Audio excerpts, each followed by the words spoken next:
سورہ عصر دریا کو کوزے میں بند کرنا میں 30ویں پارے کی ایک مختصر صورت ہے۔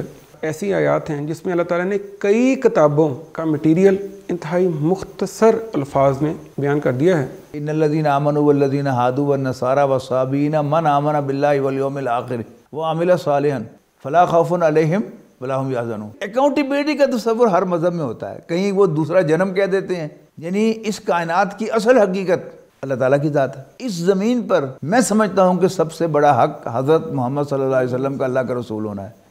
بسم اللہ الرحمن الرحیم۔ معزز ناظرین السلام علیکم۔ اسلام کے بنیادی نظریات کے اگلے پروگرام کے ساتھ آپ کی خدمت میں حاضر ہیں اور میں ہوں آپ کا میزبان محمد سہیل ریاض۔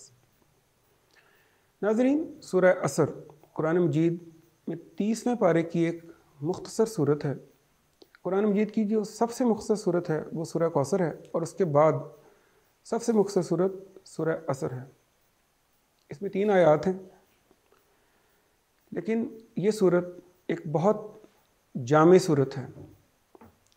یہ صورت مکی ہے اور مکہ کے ابتدائی دنوں میں نازل ہوئی۔ اس صورت میں اللہ تعالیٰ نے فرمایا، عصر کی قسم انسان نقصان میں ہے، مگر وہ لوگ جو ایمان لائے اور نیک عمل کرتے رہے اور آپس میں حق بات کی نصیحت اور صبر کی تلقین کرتے رہے۔ ناظرین، دیکھنے میں یہ 3 آیات ہیں، لیکن یہ 3 آیات ایسی آیات ہیں جس میں اللہ تعالیٰ نے کئی کتابوں کا مٹیریل انتہائی مختصر الفاظ میں بیان کر دیا ہے، اور یہ وہ صورت ہے کہ جو اس محاورے کی بہترین مثال ہے جس میں کہا گیا ہے دریا کو کوزے میں بند کرنا۔ اور ناظرین، یہی وہ صورت ہے جس کے بارے میں امام شافعی نے کہا تھا کہ قرآن مجید میں اگر سورہ عصر کے علاوہ اور کوئی چیز نہ بھی نازل کی جاتی تب بھی یہ صورت انسان کی ہدایت کے لیے کافی تھی۔ اور ناظرین، صحابہ اکرام کا یہ معمول تھا کہ جب وہ آپس میں ملتے تو اس وقت تک آپس میں جدا نہ ہوتے جب تک ایک دوسرے کو سورہ عصر نہ سنا لیتے۔ ناظرین، ہم اپنے آج کے پروگرام میں اپنے استاد محترم ڈاکٹر عبدالسمیع صاحب سے اس صورت کہ جس میں اللہ تعالیٰ نے انسان کو اس کے موجودہ حالت اور اس کی دنیاوی اور اخروی کامیابی کے 4 بنیادی اصول سکھا دیے ہیں، اس کو سمجھیں گے۔ پروگرام کا آغاز کرتے ہیں۔ السلام علیکم ڈاکٹر صاحب۔ وعلیکم السلام۔ ڈاکٹر صاحب، سورہ عصر ہمارا آج کا موضوع ہے، اور دیکھنے میں تو یہ صورت بہت مختصر ہے، لیکن اس کے جو مضامین ہیں وہ بہت جامع ہیں۔ لیکن اس سے پہلے کہ ہم اس طرف آئیں کہ ہم سورہ عصر کو ڈیٹیل میں پڑھیں، لیکن میں یہ چاہتا ہوں کہ پہلے آپ ہمیں یہ بتائیں کہ کیا قرآن مجید نے ایک مکمل طور پر کامیاب انسان کی کوئی تصویر کہیں پہ ظاہر کی ہے قرآن مجید میں، یا ہمیں کوئی ایسا نقشہ بتایا ہے کہ یہ ہے کامیاب انسان؟ جی شکریہ۔ بسم اللہ الرحمن الرحیم۔ اصل میں قرآن مجید نے اسی صورت میں وہ نقشہ جو ہے وہ بڑے مختصر اور جامع الفاظ میں پیش کیا ہے۔ ٹھیک ہے۔ ایک ریزنیبل انسان، معقول انسان، اس کی تصویر کیا ہے کہ جب بھی اس کے سامنے حق بات آئے یا کوئی بات آئے تو اس کو ایویلیویٹ کرے، غور کرے، اگر اس کا دل گواہی دے کہ یہ سچ ہے تو پھر اسے قبول کرے، مان لیں، اس کو مان لے، قبول کرے، ٹھیک، اور اکارڈنگلی اپنے آپ کو چینج کرے، اور پھر اسی کا پرچار کرے۔ یعنی اپنا سٹانس اگر وہ غلط ہے تو اس کو ٹھیک کر کے اس کی آگے پھر تبلیغ پہ چل پڑے۔ ٹھیک، اور اس پر خود بھی ثابت قدم رہے اور دوسروں کو بھی ثابت قدم رہنے کی تلقین کرے۔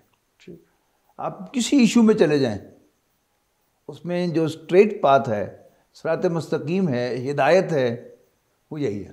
ٹھیک، یعنی مختلف عنوان بنائے جا سکتے ہیں کہ ایک معقول آدمی، صراط مستقیم، سیدھا راستہ، کرنے کا کام، کیسی انسان کی زندگی ہونی چاہیے، ان سب کے لیے قرآن مجید کا یہ ایک جامع عنوان ہے، والعصر ان الانسان لفی خسر۔ زمانے کی قسم ہے کہ انسان گھاٹے میں ہے، سوائے ان کے جو مان لیں. ایمان کا ترجمہ یہاں پر مان لے میں اس لیے کر رہا ہوں کہ جب ہم ایمان کا ترجمہ ایمان کرتے ہیں تو پھر فوراً ہمارے ذہن میں وہ اصطلاحی ایمان جو ہے وہ آ جاتا ہے. ٹھیک ہے نا، کہ اللہ تعالیٰ کو ماننا، آخرت کو ماننا، فرشتوں کو ماننا، نبیوں کو ماننا. یہ بالکل ابتدائی دور کی صورت ہے، اور نبی اکرم صلی اللہ علیہ وسلم ایک اعلان کر رہے ہیں کہ یہ زندگی کل زندگی نہیں ہے، تمہارا رب اللہ ہے، اور مرنے کے بعد تم دوبارہ زندہ کیے جاؤ گے اور اپنے رب کے سامنے پیش کیے جاؤ گے. بالکل ٹھیک. ٹھیک ہے، اب اگر یہ بات درست ہے، اسے ماننا کیا ہے؟ یہ کامیابی کی علامت ہے، معقول شخص کی علامت ہے، اور پھر اکارڈنگلی اپنے اندر تبدیلی لانا، ٹھیک. اور پھر اسی کا پرچار کرتے ہوئے خود بھی ثابت قدم رہنا اور دوسروں کو بھی ثابت قدم رہنے کی تلقین کرنا. بالکل ٹھیک. سر پھر یہاں پہ ایک چیز کی وضاحت فرمائیں، پھر ایمان جس کو ہم کہتے ہیں کہ مگر وہ لوگ جو ایمان لائے، اب ایمان کیا ہے یہاں پہ؟ کیا کلمہ پڑھ لینا کہ جی اللہ ایک ہے، محمد صلی اللہ علیہ وسلم اس کے رسول ہیں، بس ایمان ہے؟ بنیادی طور پر تو وہی ہے. یعنی یہاں پر میں جو آپ سے عرض کر رہا ہوں نا کہ اس کو آپ اسلام کے ریفرنس میں ابھی نہ لائیں، سمپل رکھیں کہ ایک آدمی کا معقول طرز عمل کسی بھی معاملے میں کیا ہے. ٹھیک. یعنی کہ اگر وہ سلسلہ کوئی بھی بات پہ کہی جاتی ہے اور وہ صحیح ہے تو وہ اپنے آپ کا دل مانتا ہے کہ یہ صحیح ہے، اور پھر وہ قبول کرتا ہے کہ نہیں کرتا. اگر وہ قبول کرتا ہے تو اس کا مطلب وہ ایمان والا ہے. بالکل ٹھیک. ٹھیک سر، یہاں سے اسی کے ساتھ ایک چیز میں اور ملانا چاہتا ہوں کہ جس طرح کہ آپ نے بھی کہا کہ یہ سورت مکہ کے ابتدائی سالوں کی ہے. اب ان سالوں میں ہمیں پتہ ہے کہ نہ نماز کا حکم تھا، نہ روزے کا حکم تھا، لیکن پھر کہا گیا پھر وہ جو نیک اعمال کرتے رہے، وہاں پہ پھر نیک اعمال کیا تھے؟ اس کو آپ پھر کیسے دیکھیں گے؟ نیک اعمال حضور صلی اللہ علیہ وسلم کو اللہ کا رسول مانا ہے، ان پر ایمان لے آئے. ٹھیک، ان کا دعویٰ وہ سچا مان لیا تو پھر جو بھی حکم وہ دے رہے ہیں وہ نیک عمل ہے. بالکل ٹھیک. اس کی روشنی میں یعنی، اور ویسے بھی نیک عمل جو ہے یہ ایک بڑی وسیع اصطلاح ہے کہ اچھا اخلاق، انسان کا با کردار ہونا، کسی پر ظلم اور زیادتی نہ کرنا، یہ کیا ہے؟ یہ معروف مفاہیم ہیں عمل صالح کے. یعنی ہم کہہ سکتے ہیں کہ کسی بھی مذہب میں ہمیں یہ نہیں ملے گا کہ جھوٹ بولنا منع نہ کیا گیا ہو، کسی سے بد اخلاقی سے پیش آنے کو برا نہ سمجھا گیا ہو. یعنی وہ جنرل باتیں جو کہ تمام مذاہب میں جن کو کہا جاتا ہے ٹھیک ہے، اور جن کو یعنی نبی اکرم صلی اللہ علیہ وسلم بھی کنفرم کر رہے ہیں. جی ٹھیک. خالص آپ اسلام کی روشنی میں بات کریں تو وہ جو باتیں معروف تھیں اور نبی اکرم صلی اللہ علیہ وسلم نے بھی ان کو اپروو کیا. ٹھیک. اور یا اس کو اور تھوڑا سا نیچے لے جائیں کہ آپ نے ان کو کنڈیم نہیں کیا، آپ نے ان کو غلط قرار نہیں دیا. ٹھیک. تو آپ اس پر اگر عمل پیرا ہوتے ہیں تو آپ نیک کام کر رہے ہیں، عمل صالح کر رہے ہیں. بالکل ٹھیک. بالکل، یہ تو ہو گیا عمل صالح. لیکن اب آج کے دور میں اگر تھوڑا سا ہم آ جائیں، آج کے دور میں آپ پھر عمل صالح میں سارا کچھ شامل کر لیں گے کہ جو بیسک احکامات ہیں وہ بھی آ گئے، اور ہماری جو پوری زندگی ہے اس میں ہمارا لین دین، ہمارا کسی کے ساتھ برتاؤ، اور یہ جو سارے معاملات ہیں یہ بھی اس میں آ جائیں گے. اچھے اخلاق سے پیش آنا. نبی کریم صلی اللہ علیہ وسلم آیا کہ اپنے بھائی کو دیکھ کر تمہارا مسکرانا یہ بھی صدقہ ہے، نیکی ہے. یعنی اچھے طریقے سے پیش آنا. راستے میں سے کوئی تکلیف دہ چیز ہٹا دینا یہ بھی کیا ہے؟ عمل صالح ہے. تو ایک بہت وسیع اس کا مفہوم ہے عمل صالح کا، کہ اگر ہم اس کو سامنے رکھیں تو پھر جو ہے یہ بات بڑی معقول معلوم ہوتی ہے کہ پھر یہ کوئی صرف جو اسلام کے جو ریچولز ہیں، عقائد ہیں، رسومات ہیں، ان سے متعلق نہیں، وہ بھی شامل ہے اس میں ایک بندہ مومن کے لیے. لیکن یہاں ایک جنرل ایٹیٹیوڈ کی بات ہو رہی ہے کہ معقول انسان کون ہے. لیکن سر پھر یہاں پہ ہمارے یہاں پہ سوسائٹی میں یہ سمجھا جاتا ہے کہ جو بندہ نماز پڑھ رہا ہے، روزے رکھ رہا ہے اور بس نفل وغیرہ پڑھ رہا ہے، لیکن اس کے جو لوگوں کے ساتھ معاملات ہیں وہ جھوٹ، دھوکہ، فریب اس پر ہیں، لیکن وہ ان چیزوں کو سمجھ رہے ہیں میں نیک عمل کر رہا ہوں اور بس. تو یہ ٹھیک نہیں ہے پھر. یہاں وہ مراد نہیں ہے. ٹھیک. یعنی وہ سارے پیکج میں شامل ہیں وہ، ٹھیک ہے نا. یعنی مذہبی اعتبار سے اصل میں یہ بات بھی ذہن میں رکھیے گا کہ مذہب بھی معاشرے کی ایک بنیادی ضرورت ہے. ٹھیک ہے. وہ کہا گیا نا کہ سورہ بقرہ میں بھی آئی ہے یہ آیت اور سورہ مائدہ میں بھی آئی ہے کہ ان الذین آمنوا والذین ہادوا والنصارى والصابئین من آمن باللہ والیوم الآخر وعمل صالحا،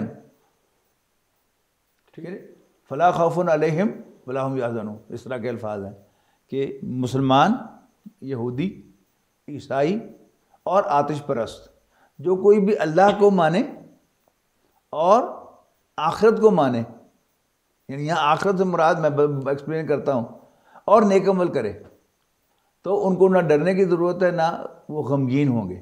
اب غور کیجئے گا کہ ہر مذہب میں کسی بڑی ہستی کو مانا جاتا ہے، ٹھیک، وہ کیپٹل جی والا گاڈ ہو، وہ خدا ہو، وہ رام ہو، یا کوئی کسی بھی لفظ سے اس کو پکارا جائے تو وہ ضرور ہوتا ہے۔ تو عربی زبان میں، انگریزی میں وہ کیپٹل جی والا گاڈ ہے، تو عربی میں وہ کیا ہے؟ وہ اللہ ہے، بالکل ٹھیک، ٹھیک۔ اور اس کے بعد ہے یوم الآخر۔ یوم الآخر کیا ہے؟ یہ ہماری ٹرمینالوجی میں یہ اکاؤنٹیبلٹی کا تصور ہے۔ آپ غور کیجئے، ہر مذہب میں اکاؤنٹیبلٹی کا کوئی تصور ہے، شکلیں مختلف ہیں۔ ہم یوم الآخر کی ایک تفصیل قرآن مجید نے بیان کی ہے، نبی اکرم صلی اللہ علیہ وسلم نے اس کی تفصیل بھی ہمیں بتائی ہے، لیکن اکاؤنٹیبلٹی کا تصور ہر مذہب میں ہوتا ہے۔ کہیں وہ دوسرا جنم کہہ دیتے ہیں کہ اسی دنیا میں وہ شخص جو ہے مر جائے گا اور وہ کسی اور شکل میں ظاہر ہو جائے گا۔ اصل میں تھیم کیا ہے؟ اکاؤنٹیبلٹی، کہ جس نے اچھا عمل کیا ہوگا وہ ریوارڈ دیا جائے گا، اور جو اس نے برا عمل کیا ہوگا اس کو سزا ملے گی۔ تو یہ یوم الآخر ہو گیا۔ اس کے بعد ہے عمل صالح۔ اب نیک عمل جو ہے اس میں بھی کچھ کامن نیک اعمال ہیں، 3 آپ یاد رکھیں۔ ایک تو جھوٹ نہ بولنا، ٹھیک، جو کہ ہر چیز کی جڑ ہے، بنیاد۔ نمبر 2 چیٹ نہ کرنا، نمبر 3 کسی پر زیادتی نہ کرنا۔ یا آپ غور کریں، تمام مذاہب میں، یہودیت، ہندو مت، عیسائیت، آتش پرست، مسلمان، یہ سب میں کامن ہے، یہ عمل صالح ہے۔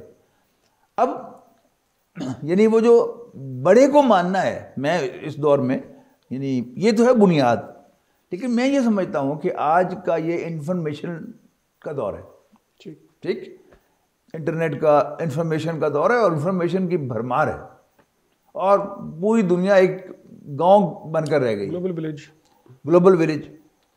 میں نہیں سمجھتا کہ آج اس زمین پر کوئی ایک شخص بھی ایسا ہے کہ جس کو یہ نہ پتا ہو کہ عرب میں محمد نامی ایک شخص نے صلی اللہ علیہ وسلم اللہ کا رسول ہونے کا دعویٰ کیا تھا۔ اب وہ جو ایمان کی میں نے ابتدا میں تعریف کی ہے کہ حق بات کو ماننا، اب اس میں دیکھیے، اب اس پر لازم ہے کہ وہ 2 میں سے ایک کام کرے۔ اگر وہ کامیاب ہونا چاہتا ہے، یا اس کا معقول طرز عمل کیا ہے، یا تو وہ مانے نبی اکرم صلی اللہ علیہ وسلم کے اس دعوے کو، یا ثابت کرے کہ یہ دعویٰ جھوٹا ہے معاذ اللہ۔ اور اگر یہ دونوں کام نہیں کرتا تو خود جھوٹا ہے، تو ہمارے سارے کہاں رہ گئے؟ ختم ہو گیا۔ ڈاکٹر صاحب پھر اب یہ فرمائیں کہ دیکھیں، اس کے بعد تیسری بات یہ ہے کہ جو حق بات کی نصیحت، یعنی کہ دوسرے کو عمل بالمعروف و نہی عن المنکر، یعنی اسی بات میں یہ آئے گا۔ تو حق بات کی نصیحت، اب ایک عام انسان جو زندگی گزار رہا ہے، وہ بس اپنے آپ سے غرض ہے اس کی، اور وہ زندگی کے جو بنیادی چیزیں، اپنی ذمہ داریاں پوری کر رہا ہے، لیکن وہ ان چیزوں میں نہیں پڑ رہا کہ کیا خام خواہ کے لوگوں کے ساتھ جھگڑے لڑائیاں لے، کیونکہ اگر کسی کو کہے گا تم یہ کام غلط کر رہے ہو، ظاہری بات ہے پھر وہ آگے سے اس کو مختلف باتیں سننی پڑیں گی۔ تو اس کو ذرا واضح کریں کہ یہ کتنا ضروری ہے۔ اصل میں حق جو ہے نا، ہا قاف قاف، اسی سے حقیقت بنا ہے، یہی ہے، یہ میرا حق ہے، ٹھیک ہے۔ تو تواصی بالحق جو ہے وہ کیا ہے؟ یعنی اس کائنات کی اصل حقیقت اللہ تعالیٰ کی ذات ہے، ٹھیک ہے۔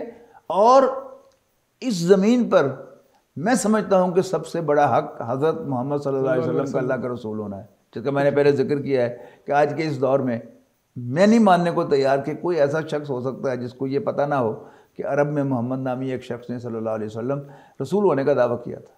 تو یہ بڑا حق ہے، اس کو ماننا، اور پھر اسی کی تلقین، یہی پیغام دوسروں کو پہنچانا، اس میں یعنی وہ بیسک اور اسلام مل رہا ہے نا آگے۔ اور پھر تواصی بالحق، حقوق کی ادائیگی کی تلقین کرنا۔ اب حقوق کیا ہیں؟ والدین کے کیا حقوق ہیں، پڑوسی کے کیا حقوق ہیں، گاہک کے کیا حقوق ہیں، آپ کے ساتھ سفر کرنے والے کے کیا حقوق ہیں. ٹھیک ہے. تو یہ سارے کیا ہیں, یہ حقوق ہیں, یہ سبھی وہ حق کے تحت آ رہے ہیں. یعنی وہ بڑی حقیقت اللہ تعالیٰ کی ذات گرامی اور نبی اکرم صلی اللہ علیہ وسلم کی شخصیت کو ایک دعوے کے ساتھ سب سے بڑا حق لے کے آئے اور ان کو ماننا, اور پھر باقی حقوق کی تلقین کرنا, حق بات کی بھی تلقین کرنا, حقوق کی بھی تلقین اور حقوق کی بھی تلقین کرنا. اور اس میں سر یہ بھی اس میں آ جائے گا کہ اگر ایک جگہ کوئی آپ کہہ لیں کہ 2 نمبر چیز کو تیار کیا جا رہا ہے یا غلط پریکٹسز کچھ بھی ہیں جو ہمارے آج کل یہاں پہ جال سازی اور یا کچھ بھی ہو رہا ہے, اس کو بھی روکنا اس میں شامل ہے. ڈیفینیٹلی. یعنی حق کہنا, حق بتانا, حق کو تسلیم کرنا, حق کے مطابق عمل کرنا, حق کی دوسروں کو تلقین کرنا, حق ہی ہے سارا. بالکل ٹھیک ہے. لیکن سر اب دیکھیں نا, ایک دفتر میں رشوت لی جا رہی ہے, افسر جو بڑے افسر ہیں وہ رشوت لے رہے ہیں. اب چھوٹے لیول کا افسر ہے وہ اپنے بڑے افسر کو کہہ رہے ہیں سر آپ یہ غلط کر رہے ہیں, یہ رشوت نہ لیں, یہ غلط ہے. وہ دفتر کی ظاہری بات ہے سارے لوگ ملے ہوتے ہیں آپس میں, اب وہ اکیلا ہو گیا ہے, اس کو اس کی نوکری سے فارغ کر دیں گے. وہ غریب آدمی ہے, وہ کیا کرے گا؟ یہی صبر ہے نا, وتواصوا بالحق وتواصوا بالصبر. جب بھی آپ حق کے ساتھ کھڑے ہوں گے کسی معاشرے میں, کسی ادارے میں, کسی جگہ پر, ایون اپنے گھر میں, یعنی کوئی معاملہ ایسا ہوا ہے آپ حق کا ساتھ دیں تو آپ کو پورا گھرانہ جو ہے آپ کی مخالفت کرے گا, آپ اکیلے رہ جائیں گے. اب یہی اصل میں ہے, یعنی سورۃ العصر کا جو سبق ہے وہ یہی ہے کہ وتواصوا بالصبر, کہ ایک دوسرے کو صبر کی تلقین کرنا. آپ اپنے باقی جو بھی آپ کے ہم خیال لوگ ہیں ان کا بھی حوصلہ بڑھائیں, کوئی نہیں, اللہ خیر کرے گا, اللہ خیر کرے گا. یعنی کہ جو آپ غلط چیز دیکھیں اس کو بول دیں کہ یہ غلط ہو رہا ہے, غلط, یعنی کہ اس کا رزلٹ کی پرواہ نہ کریں. اور پھر اس کے بعد بھی یہ تو پھر لازم ہے کہ پھر صبر یعنی کرے, اور جو پھر آتا ہے قبول کرے وہ. بالکل ٹھیک. یعنی کہ سورۃ لقمان میں فرمایا گیا ہے کہ یا بنی اقم الصلاۃ وامر بالمعروف ونہی عن المنکر, بیٹا نماز قائم کر, بھلائی کا حکم دے اور برائی سے روک, اور وصبر علی ما اصابک, پھر جو تم پر بیتے اس پر صبر کر. ان ذالک من عزم الامور, یہ بڑی ہمت کے کاموں میں سے ہے. یعنی امر بالمعروف اور نہی عن المنکر کرنا, یعنی کسی کو تلقین کرنا, کوئی اپنے والدین کے ساتھ اچھے طریقے سے برتاؤ نہ کرتا ہو, آپ اس کو کہیں کہ بھائی والدین کے حقوق ہیں, تو آپ کو ذہن تیار رہنا چاہیے, وہ پلٹ کر آپ سے کہتے تم ہم لگنا. کسی کو بھی آپ کہہ دیں, کوئی بھی اگر کوئی ہو رہا ہے, کوئی رشوت لے رہا ہے, کوئی 2 نمبر مال تیار کر رہا ہے, فیکٹری میں غلط کام ہو رہا ہے, غلط سٹکر لگ رہے ہیں, آپ کسی کو کچھ کہیں آگے سے یہی کچھ ہی ہوگا, لوگ آپ کو کہیں گے لو تم بڑا نیک آ گیا. تو یہ تو بڑا چھوٹی چیز ہے نا کہ آپ سے یہ کہے, ورنہ آپ کو فزیکلی مار پیٹ بھی ہوگی اور آپ کو جان سے بھی مار دیا جائے گا. یعنی لوگ آپ کو جو بڑے مافیے ہیں وہ کسی سے ایک لفظ بھی سننے کو تیار نہیں ہیں. وہ سمجھتے ہیں کہ یہ اگر بات پھیل گئی تو ہمارا سارا بزنس بند ہو جائے گا, تو پھر لہذا وہ اسی شخص کو مار دیتے. تو یعنی پہ اس موقع پہ انسان کو اپنی حیثیت اور اپنے پہ ہونے والی جو اس کی ذمہ داریاں ہیں اس کے اندر وہ نہیں دیکھنی چاہیے. آپ انٹرنیٹ پہ چلے جائیں اور صرف ایک جو آپ سوال پوچھیں کہ دنیا میں کتنے صحافی قتل ہوئے ہیں, آپ حیران رہ جائیں کہ جب بھی کوئی بڑا مافیا ہے اس کے خلاف کسی نے کوئی چیز لکھی ہے تو پھر رہا نہیں ہے. یعنی کہ میرا مقصد پوچھنے کا یہ ہے کہ یعنی کہ ہم آج جو 4 کا یہ پیکج ہے, یہ 4 بیسک شرائط اللہ تعالیٰ نے رکھ دی ہیں, تو یہ اب ہمارے اوپر لازم ہے. تو ایک انسان جس طرح میں نے پہلے بھی کہا کہ وہ کمزور ہے, اب اس کو پتہ لگ گیا ہے کہ اگر میں نے یہ سٹیپ اٹھایا, قدم یہ اٹھایا, میں نے اس جگہ پہ غلط کو غلط میں نے کہہ دیا, اس کے بچے بھی ہیں, کوئی کمانے والا بھی گھر میں نہیں ہے, اس کو پتہ ہے کہ مجھے آگے سے جو جواب آئے گا, جس طرح آپ نے کہا کہ فزیکلی یعنی جسمانی طور پر بھی اس کو نقصان پہنچائیں گے, مار مار کے یا اس کو پہنچ کر دیں گے یا اس کو ویسے ہی ہٹا دیا جائے گا, تو کیا اس کو یہ نتائج کو دماغ میں نہیں رکھنا چاہیے؟ نتائج ہیں, لیکن یعنی یہ جو جب اللہ کے رسول صلی اللہ علیہ وسلم یہ بات کہہ رہے ہیں تو وہ کیا ہے, وہ آخرت کا راستہ دکھا رہے ہیں. اگر یہاں تم مارے بھی جاؤ گے تو آخرت میں اجر پاؤ گے, کامیاب شمار ہوگے. اور دوسرا یعنی جو اسلام کا پیکج جب آتا ہے تو پھر اس میں توکل بھی آتا ہے. اسلام کا جب پیکج ہوگا تو اس میں یہ بات بھی ہوگی کہ اپنے بچوں کا پیٹ میں نہیں پال رہا, صحیح, اللہ تعالیٰ نے مجھے اس وقت جو ہے وہ ڈپیوٹ کیا ہوا ہے کہ میں اپنے بچوں کو کھلاؤں پلاؤں. اللہ اگر مجھے لے جائے گا تو اللہ تعالیٰ آج سے بہتر ان کا بندوبست کرے گا، اور وہ اس پر قادر ہے کوئی شک کہ آج سے بہتر وہ انہیں کھلائے. اور جب تک انسان کا یہ یقین نہ ہو، انسان دین کے لیے محنت نہیں کر سکتا، نہ دعوت کا کام کر سکتا ہے اور نہ اللہ کے دین کے غلبے کے لیے کوئی جد و جہد کر سکتا ہے. عملی تو ویسے بھی آج کل عملی طور پر کام کرنا، جو صورتحال آج کل معاشرے کی ہے، وہ تو عملی طور پر حصہ لینا، وقت لگانا تو ویسے بھی بہت مشکل ہے. ڈاکٹر صاحب پھر میں آپ سے پوچھوں گا کہ دیکھیں یہ صورت اس وقت نازل ہوئی جب مکہ کے ابتدائی ایام تھے. یعنی ابھی جو آپ نے رشوت کی بات کی ہے نا جی، اس کو آپ دیکھیں کہ ایک آدمی جو رشوت نہیں لیتا وہ دوسرے تو بعد میں مارے پیٹیں گے، پہلے تو وہ ہوگا نا کہ اس کے نیچے جو کلرک ہے اس کے بچے بیگن ہاؤس میں پڑھ رہے ہوں گے اور یہ سرکاری اسکول میں بچوں کو پڑھا رہا ہوگا. تو بڑے صبر کا مظاہرہ کرنا پڑے گا یہاں بھی اسے، بہت صبر. یعنی تو پھر ویسے بھی زندگی کی دیگر سہولیات جب اس کے پاس نہیں ہوگی تو پھر وہ گھر والے، بچے، بیوی، وہ تو اس کو ہر وقت ملامت کرتے رہیں گے، تو یہ تک بڑی مشکل زندگی بنے گی اس کی. صبر کے بغیر کوئی چارہ کار نہیں.